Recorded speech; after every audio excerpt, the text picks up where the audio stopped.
Haya ndo tshuwa zwi haya ndo vuwa nga ḽiṅwe bono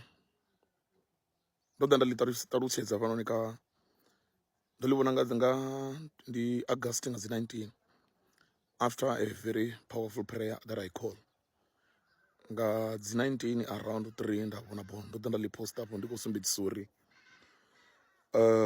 ndo ḓi vhona ndo vuwa nga matsheloni hezwi ndo vuwa nga matsheloni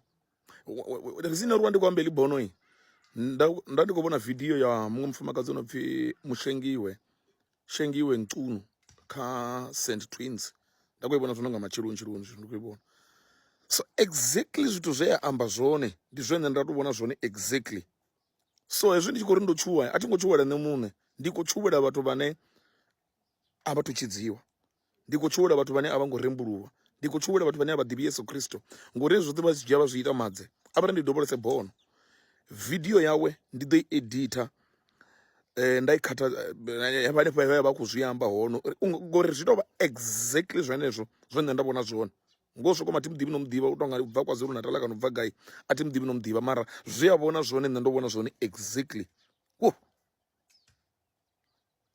ndi khou pfha thi khou fhela nṋe muṋe ndi khou fhela vhathu vha sa ḓivhiho Yesu nṋe heḽi bono ndi tshi ḽi vhona ndi khou ḓi vhona ndi hayani ndo vuwa nga matsheloni around 9 o'clock nda ndi sure uri ḽo tsha ḓuvha immediately ha mbo ḓi sokou tou vha na swiswi immediately ha mbo ḓi sokou tou vha na swiswi a thi khou tsha dovha nda vhona uri ho itea mini heiḽa tshipiḓa tsha bono tshe nda ḽi vhona it was off u bva hanefho nda ḓi vhona ndi tshi khou hwaliwa ndi tshi khou ya nṱha hezwi ndi tshi ḓi vhona ndi khou ya nṱha nda ya kha iṅwe dimension I knew uri ndo dzhiwa nga rapture hafha he nda swikela hone hu ḓi tonga sa fhethu hune ndi shango ḽo tou rali so hu ḓivha na dzi buildings mara dzi buildings a dzi ngo shumisiwa material hei ine yanga ya shangoni zwika nga zwidina kana what we know mara there were buildings so immediately ndi hanefhaḽa I knew I've been raptured so I was given an opportunity to walk or to fly with an assistant of an angel during after rapture ineyo unit ndi haningei nṱha nda vhuisiwa fhano fhasi a thi khou vhuya ndi kha fomo ya nda ḓi ṱuwa ndi khayo so nda vha ndi khou tshimbila ndi khou checka everywhere ndi khou sedza everywhere what was happening I went to the hostel it was empty there was nothing I went deep to search around the hostel ndi khou checka ndi khou sedzulusa nda vhona uri hafhethu huna vhathu but I only found two beings tall vhathu vhalapfu tall grey in color these were the people that were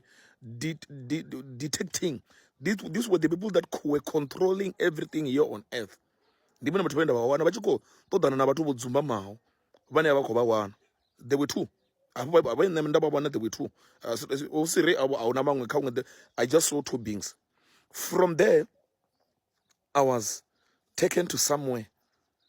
it was like a village vhana vha khou tamba they were playing innocently vha khou bambela vho ndo ri ḽi tonga danda lowa kha mulambo ḽa ima nga hafha ḽa dovha ḽa tikana nga hangei so mulambo u khou pfuka nga fhasi kha danda vhone vha ima kha danda vha fhufhela nga ngomu maḓini they were just playing in a careless manner so zwezwo zwithu zwi khou itea abe bono ḽi tsini u fhela ndi tshi tou vuwa vha na feeling ya very strong yori 23 and 24 September it can happen that the rapture can take place the feeling was so strong ndo ḓi zwi amba uri nda sa nyanga u zwi amba kha video nda ndi khou i vhona the feeling was so strong so hoyo mufumakadzi u khou tou amba exactly zwithu zwe nṋe nda vhona ngori na nṋe ndi tshi amba ndo ṱalutshedza uri swiswi a thi khou pfhesesa uri ndi swiswi ḽa mini ngori a thi ḓivhi uri hu ḓo vha na swiswi rapture i tshi itea I did not know about that one thu zwi vha na bivhilini hezwo zwithu but exactly a dovha ṱalutshedza na vhathu vha grey futhi tall ones guys let's repent nṋe ndi khou lovhedza nga Saturday ene Saturday ya 6 September 2025 ndi khou lovhedza 12 o'clock ra ṱangana ra luswela kha vha ri ndi edite video heiḽa ya uḽa mufumakadzi ndi ṱumanye na heinoni vha pfhe zwine a khou amba na zwine nda amba God bless you.